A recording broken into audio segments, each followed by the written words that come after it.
The wind howls like a predator across the frozen flats, scouring the snow in great sweeping arcs as Teylek presses forward, his hunched form shuddering with every blast.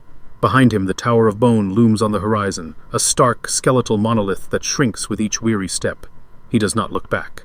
He is walking away from that place. Each movement is agony. Joints stiffen as frost creeps into the seams of his armor plating. His exposed hands, mechanical and darkened with frost, move sluggishly, servos protesting. The outer layers of his body were never meant for this kind of cold. Icy wind knifes through the gaps in his chassis, numbing more than just movement. It seeps into the core of him, into the soul-forged spark that animates his frame. Still, he walks. The world is a blur of white and wind. His thoughts splinter and unravel. What begins as whispered prayers to Xaros, god of secrets and the unseen, slowly become mutterings disconnected from language or reason. He speaks names he no longer remembers the origin of, recites words half lost in static. He might be speaking to himself. He might be speaking to something else entirely. You see it all, don't you? The locked places, the truth behind silence, the unmarked doors. He nearly falls, catching himself against a snow-covered ridge.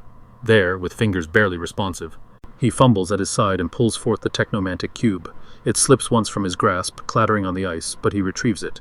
Kneeling awkwardly, he presses the cube to a flat surface and activates it. Click, whir, hiss. The cube unfurls, forming a 5-foot square that opens into an extra-dimensional space, neatly cubed, softly glowing from within. It is not warm, but it is sealed, shielded, a pause from the storm. Teylek lowers himself into it, joints grinding, systems dimming. He doesn't close it. He can't risk sealing himself inside. He rests. But when he next stirs, the light feels dimmer.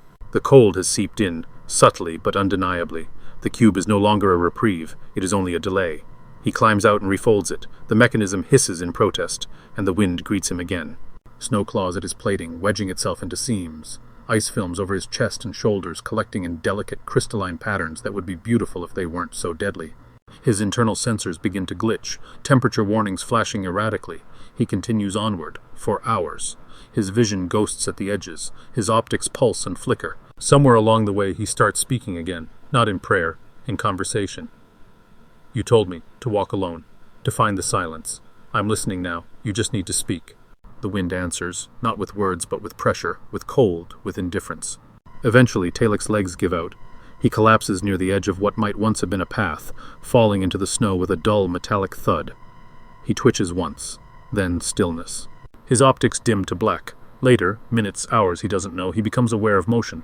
He is being lifted, dragged, weightless in a way that makes no sense. He feels contact, gloved hands gripping beneath the seams of his arm plates, hauling him up and over onto a sled or flat surface. His audio receptors are sluggish, but he hears the creak of wood, or perhaps bone, beneath him. Voices. One, quiet and sharp, speaking in a language he does not recognize. Not alien, just unknown. He tries to open his optics, frosted over. For a brief moment, enough internal warmth surges to clear part of his vision. A face leans over him, a glimpse only, skin dark as obsidian. A lock of white hair spills from beneath a heavy hood. The figure is wrapped in thick layers of winter gear, details obscured by snow and ice. The face is unreadable. Could be drow. Might not be. Teylek doesn't know.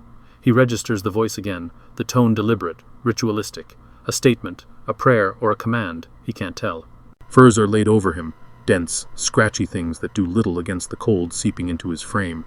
But even that weight, even that contact, is enough to drag him back down. As the sled begins to move, and the world fades again, Teylek hears the voice one final time, saying something in that unfamiliar tongue, then silence, and snow.